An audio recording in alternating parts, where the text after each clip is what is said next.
¿Cómo están? Muy buenos días. Bienvenidos a Agenda Económica, edición AM. Comienza a esta hora de la mañana, 8 en punto. Estamos partiendo nuestra revisión de noticias para este día martes 26 de agosto. Gracias por estar con nosotros a esta hora de la mañana en vivo, transmisión multiplataforma de CNN Chile para que ustedes nos sigan allí donde lo necesiten, ya sea en nuestra transmisión televisiva, en nuestro sitio web, también en nuestra cuenta de X, a través de nuestro canal en YouTube y por supuesto en la aplicación de CNN Chile.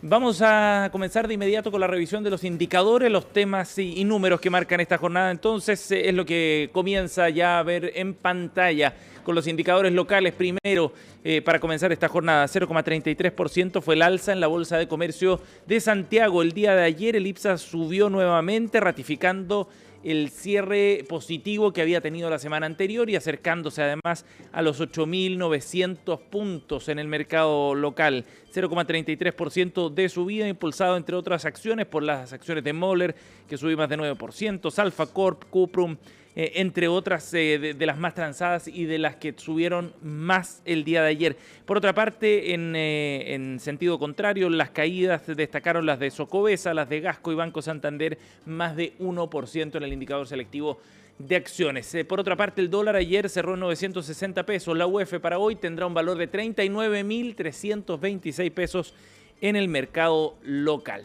Nos vamos ahora a los indicadores internacionales.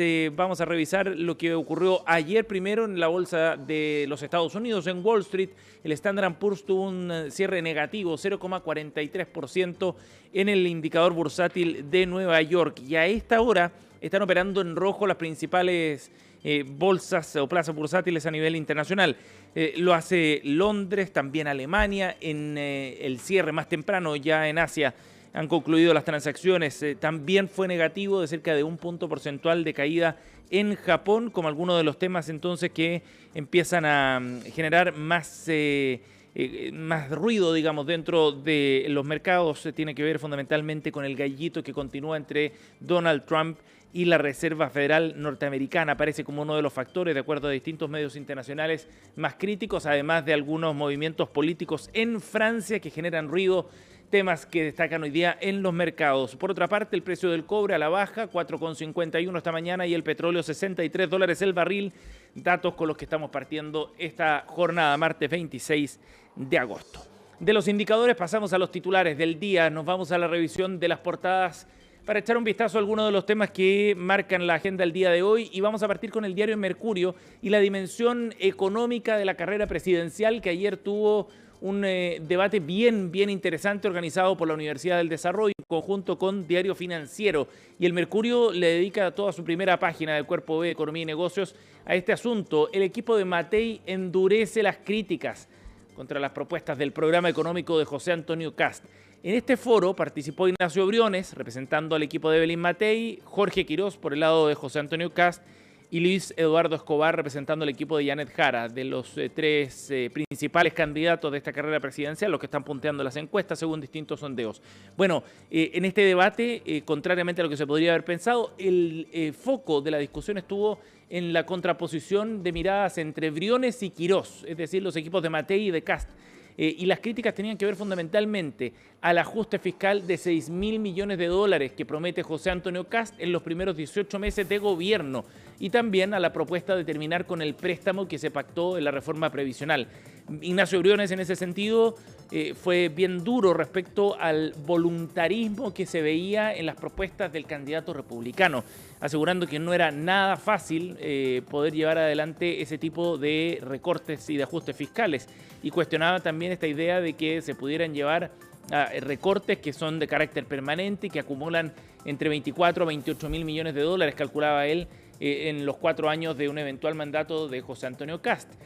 Pero sobre todo ponía el énfasis en que no bastaba solo con la decisión, la determinación de llevar adelante determinados ajustes, sino también había que hacer una mirada de un realismo político, digamos, ¿no? Y del escenario político, dado que muchas de esas iniciativas tendrían que pasar necesariamente por acuerdos en el Congreso. Quirós, por otra parte, refutaba algunos de esos argumentos y planteaba que muchas decisiones pasaban por carácter administrativo, aprobación de determinadas inversiones en el sistema, de evaluación ambiental, por ejemplo, o bien algunos cambios que tienen que ver fundamentalmente con la determinación de parte del gobierno, del Ejecutivo, y que no necesariamente requieran un paso por el Congreso.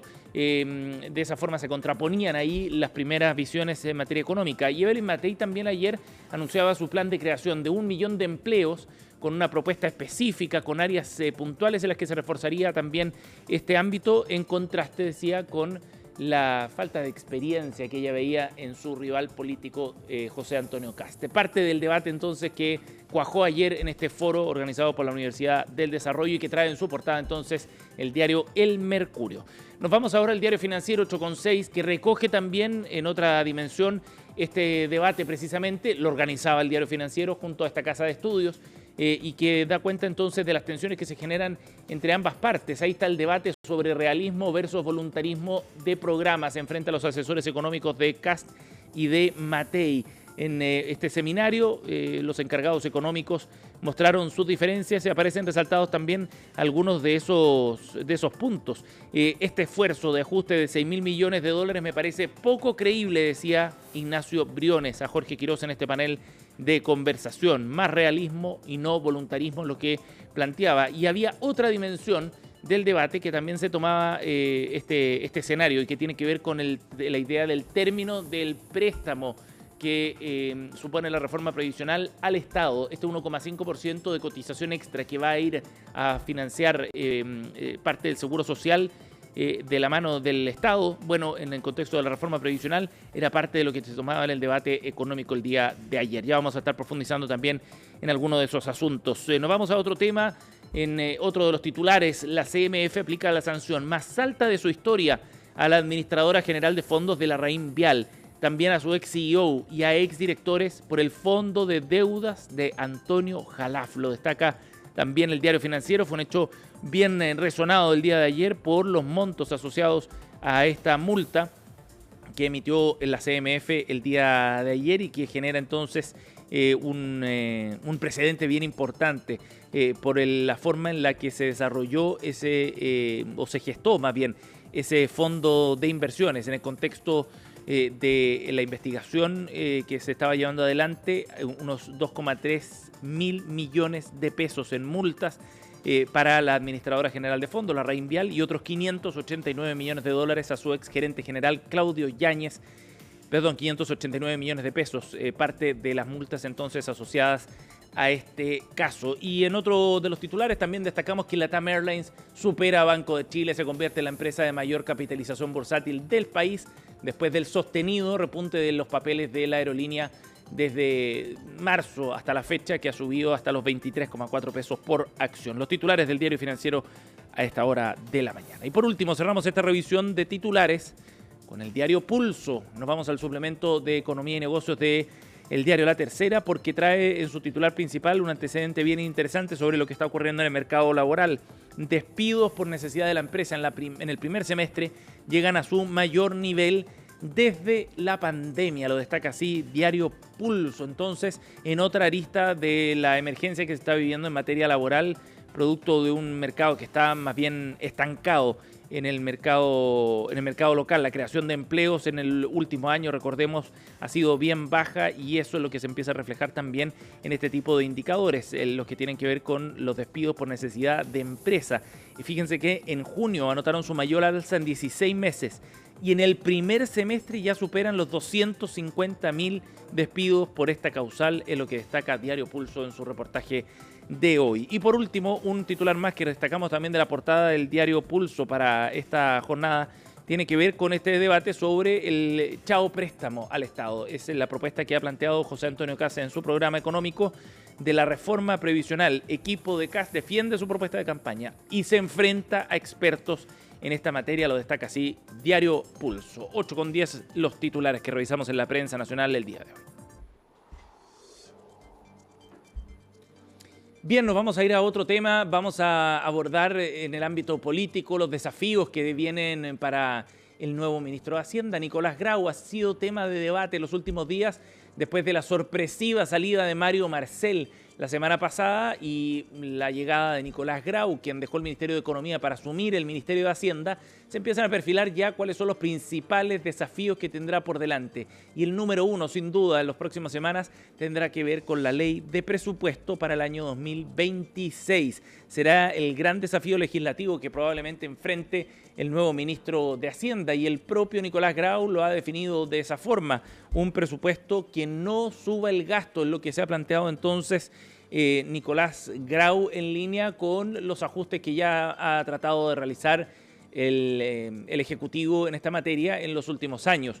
Ir acercándose hacia un balance fiscal en torno al 1,1% de déficit es parte de lo que tendrá que asumir Nicolás Grau en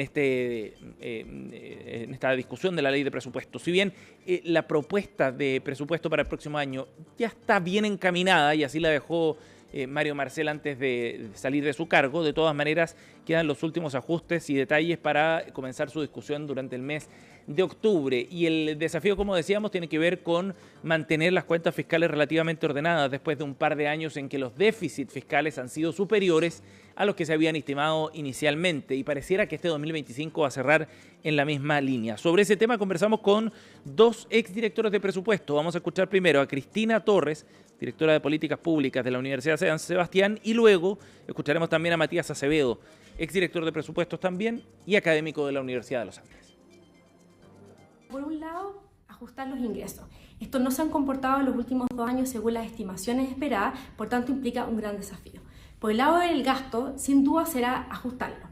Se debe tener en cuenta que existirán presiones de aumentarlo en un año de elecciones, sin embargo, la propia estimación de ingresos no da espacio a un crecimiento del gasto. El ministro Grau tiene la tarea de tener un plan A, B y C para cumplir la meta. Creo que un tercer año consecutivo incumpliendo la meta obviamente no fortalece la credibilidad de la regla, sino que todo lo contrario. Y creo que el gobierno en esta fecha se hace las cosas bien, en el sentido de revisar el gasto, de ver oportunidades de gasto y tener un plan A, B y C en el caso de que no se vayan dando los ingresos. Tiene la oportunidad de cumplir, de honrar su meta, que ya la ajustó.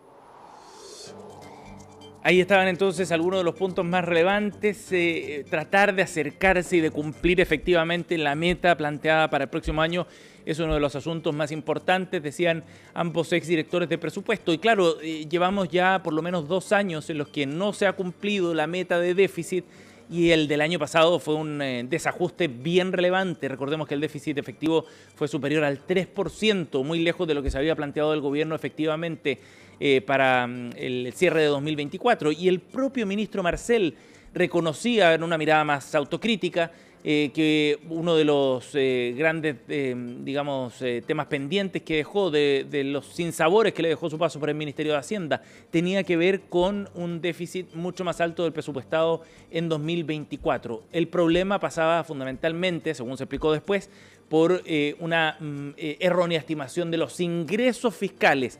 Ese asunto tendrá que abordarlo Nicolás Grau. Ahora, el asunto no va a ser nada sencillo si es que uno considera que hay factores de circunstancias políticas, digamos, muy relevantes. El primero de ellos es que hay elecciones este año y habrá presiones del sector oficialista, de candidatos oficialistas, para que el gasto comprometido en ciertas partidas o para ciertas regiones sea mayor en un año electoral. Esa presión va a ser bien relevante. Segundo punto, en los últimos 2 años, como decíamos, ha habido errores en la estimación de ingresos que derivan luego en déficit más altos de los presupuestados. Corregir eso también será parte de la tarea que tendrá que encabezar Nicolás Grau. Y en tercer lugar, hay una disputa política también sobre lo que significa la responsabilidad fiscal. Recordemos que Lautaro Carmona, en una entrevista con la radio Nuevo Mundo este fin de semana, planteó durísimas críticas al exministro Mario Marcel. Se hizo casi un dios, dijo. El recurso por sobre la necesidad social. Era lo que planteaba el presidente del Partido Comunista. Por lo tanto, hay una visión bien clara de cómo dentro del oficialismo el asunto de la responsabilidad fiscal no es por todos compartido, quizás por la mayoría, pero no por todos los sectores. Y eso supone también más presión para la discusión presupuestaria del 2026. Vamos a escuchar parte del debate también en medio de la carrera presidencial. Ignacio Briones, encargado del equipo económico de Evelyn Matei, y luego también escuchamos a Luis Eduardo Escobar, miembro del equipo de Janet Jara.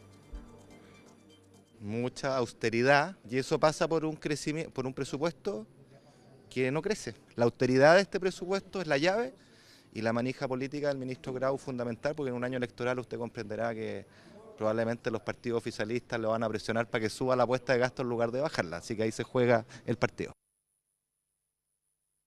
Requiere bastante responsabilidad, no es fácil tener un presupuesto para el próximo año que deje alguna holgura para la presidencia entrante, que es lo que se hace habitualmente, y a la vez mantenerse dentro de los parámetros de la regla fiscal. Yo creo que gran parte de la tarea ya está hecha y lo que le va a tocar al ministro Grau es más bien negociar este proceso en el Congreso. Bueno, hubo reacciones también en el Congreso, precisamente, donde tendrá que pasar esta ley de presupuestos. El debate ya se empieza a perfilar. Escuchemos en particular lo que planteaban desde el oficialismo. El diputado del Partido Comunista, que es presidente de la Comisión de Hacienda, Boris Barrera, entregaba su visión sobre lo que viene. Bueno, para mí un presupuesto responsable es aquel que logra generar un equilibrio razonable entre cumplir la meta fiscal por un lado y no descuidar las demandas sociales, como por ejemplo mejorar las condiciones laborales de los trabajadores y trabajadoras del sector público, avanzar en disminuir las listas de espera en la salud, todos los recursos necesarios para la educación, la seguridad, bueno, y todo lo que demanda en este momento, sobre todo también la economía de las familias más humildes de nuestra patria.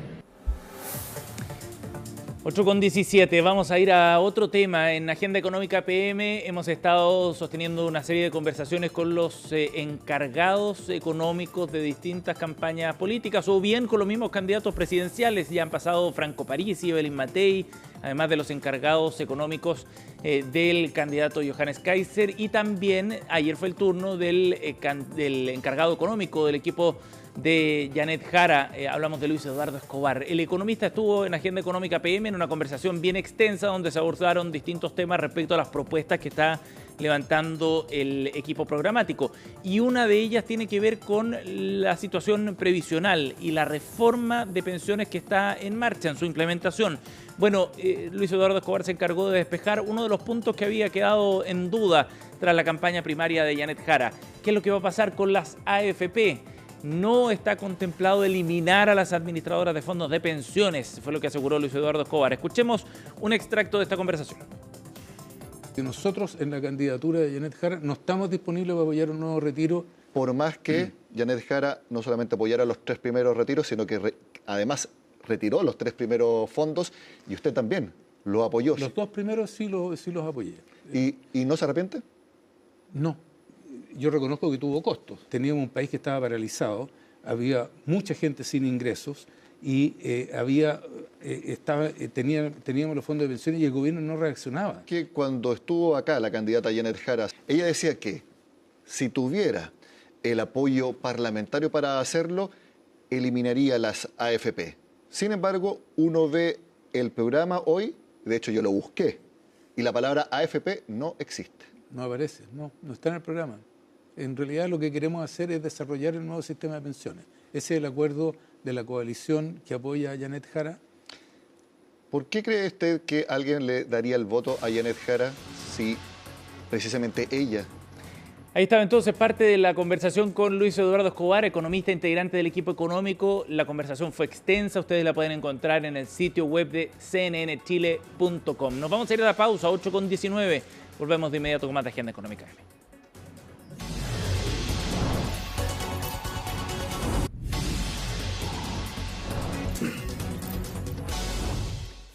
Estamos de vuelta, seguimos en Agenda Económica, edición AM, 8 de la mañana con 21 minutos. Hace unos días se entregaron los resultados del ranking Merco Talento 2025.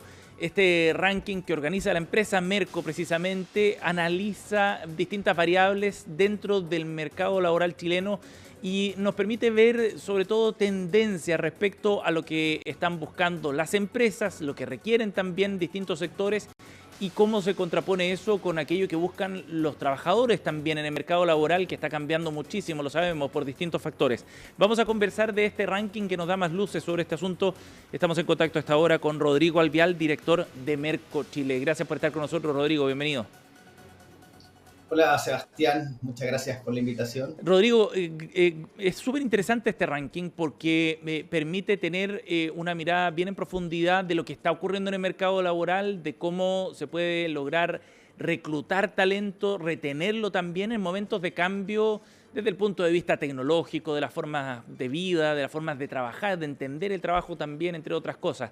Cuéntanos cuáles son, a grandes rasgos, las principales conclusiones que arroja este ranking Merco Talento 2025. Gracias, Sebastián. Mira, nosotros el día miércoles pasado acabamos de sacar el ranking Merco Talento 2025. Ya llevamos 12 años realizándolo aquí en Chile. Y de ciertas formas hemos ido evaluando distintas perspectivas en el sentido de que nosotros siempre decimos que Merco son varios estudios en uno. ¿Por qué razón decimos esto? Por un lado, vemos cómo en este caso ven las compañías, los trabajadores de las grandes empresas, los trabajadores propios, cómo lo ven los universitarios o el talento futuro, cómo lo ven los expertos que son gerentes de recursos humanos, headhunters, sindicatos, cómo se ven las empresas en las redes sociales, puntualmente en LinkedIn en temas laborales, cómo los ve la sociedad y además hacemos un análisis de indicadores de gestión. Ahora, ¿cuáles son las principales tendencias? Si empezamos, por ejemplo, a ver cuáles son las principales tendencias a la hora de reclutar talentos jóvenes, que son aquellos que van a salir a buscar trabajo, probablemente ya el otro año, nosotros consultamos a estudiantes de último año, lo que hoy día nos dicen que prefieren empresas, por ejemplo, grandes a empresas pequeñas, prefieren empresas internacionales a empresas que están más bien basadas en Chile, también prefieren empresas que les den mayor estabilidad laboral y crecimiento, a empresas que quizás les den incluso mayor sueldo, pero también con un factor variable y también buscan viajar mucho, ¿ya? Ellos quieren conocer el mundo, quieren viajar, quieren conocer y quieren desarrollar su carrera local, sino internacional. Eso es bien interesante porque ya, por ejemplo, ahí uno puede ver algunos cambios desde el punto de vista cultural, digamos, ¿no? Se priorizan ciertas cosas hoy día más que antes. Efectivamente, se priorizan ciertas cosas como lo que es la calidad laboral principalmente, lo que es flexibilidad, teletrabajo, se flexibiliza también en términos de poder buscar oportunidades de desarrollo fuera del país, o sea, en este caso tienen un valor agregado a aquellas empresas que son más bien internacionales, y también hay diferencias en términos de hombres y mujeres de distintas edades, o sea, una persona que está entre los 31 y 50 años, por ejemplo, lo principal a la hora de buscar empleo es la retribución y el beneficio que genera la compañía y el desarrollo profesional, mientras una persona mayor de 50 lo que busca es que la empresa tenga un liderazgo, una buena reputación, claro, que el sector sea atractivo para trabajar, o los menores de 30 lo que necesitan es que haya motivación y reconocimiento para el desarrollo profesional. Dependiendo la etapa que hoy día se encuentran los trabajadores, requieren cosas distintas. Es un gran desafío para las compañías hoy en día. Rodrigo, y desde el lado de las empresas precisamente, la gracia de este ranking, creo yo, en su metodología es que aborda distintas miradas, ¿no? Entonces hablábamos de lo que pasa con las nuevas generaciones, por ejemplo, por el lado de los trabajadores, pero desde el lado de las empresas, una de las conclusiones era que costaba encontrar cierto talento. Y claro, uno en la mirada general del mercado laboral se da cuenta de que hay problemas de generación de empleo, pero para las empresas hay áreas específicas o talentos específicos que cuesta encontrar. ¿Cómo se entiende eso? ¿Cuál es ese desafío entonces que están viviendo desde el lado de las compañías? Sí, de hecho hay estudios que dicen que el 60% de los trabajadores, o sea, de los empleadores, tienen dificultades para encontrar los perfiles que necesitan. Y principalmente hay algunos sectores que esto se intensifica aún más. Por ejemplo, en el sector de salud, 77% dice que cuesta encontrar trabajo en industrias más industriales o sea, industriales 64%, en energía 63%, y quizá en rubros más cercanos, por ejemplo, servicios de comunicación, tecnología, hay un 50%. Entonces, cada rubro también tiene su dificultad a la hora de poder reclutar, que es un paso. Nosotros en Merco siempre decimos que primero hay que cocinar adentro para poder llevarlo afuera. O sea, primero es reclutarlo, alcanzarlo, atraerlo, Merco lo que mide es la atracción, pero luego lo importante es que esta persona se quede, ya que nos costó atraerla y retenerla. Lo importante es poder tener las políticas, poder tener un desarrollo, poder tener un camino para que estos profesionales o estos talentos puedan permanecer dentro de la compañía. ¿Y qué refleja eso desde el punto de vista de cómo están conversando el mercado laboral con el mundo académico? Entonces, pareciera que hay como un desajuste, ¿o no? En el caso del mundo académico, claro, efectivamente, hoy día hay muchas carreras también apuntando un poco a lo específico, ¿ya? Hoy día, por lo menos las grandes compañías buscan, de cierta manera, carreras más específicas que puedan profundizar algunas temáticas. Hoy día quizás las carreras más generales, como, bueno, ingeniería comercial, ingeniería civil industrial, que si bien tienen un campo mucho más amplio, de cierta forma se encuentran con en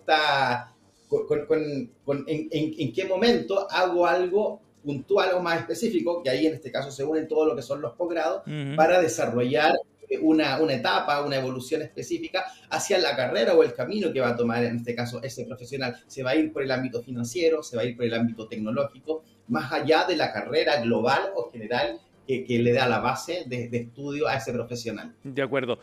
Rodrigo, lo último, Codelco, Latam, Banco de Chile, Nestlé y Mercado Libre, esas son las 5 empresas que en el ranking general de empresas Mercotalento lideran este año 2025, lo que habla de una diversidad de sectores también. Es interesante ver eso, que no hay un solo sector que concentre, digamos, las mejores condiciones o la mejor evaluación desde el punto de vista de la captación de mejores trabajadores. Sí, mira, nosotros hace unos días hicimos un análisis donde pudimos ver que las compañías que llevan el mejor talento sobre ellas también son las que tienen mejor reputación. Entonces, ¿a qué me refiero con esto? Entre mejor es mi talento, entre mejor son mis trabajadores, entre más contentos o están dentro de la compañía, también son mejores afuera.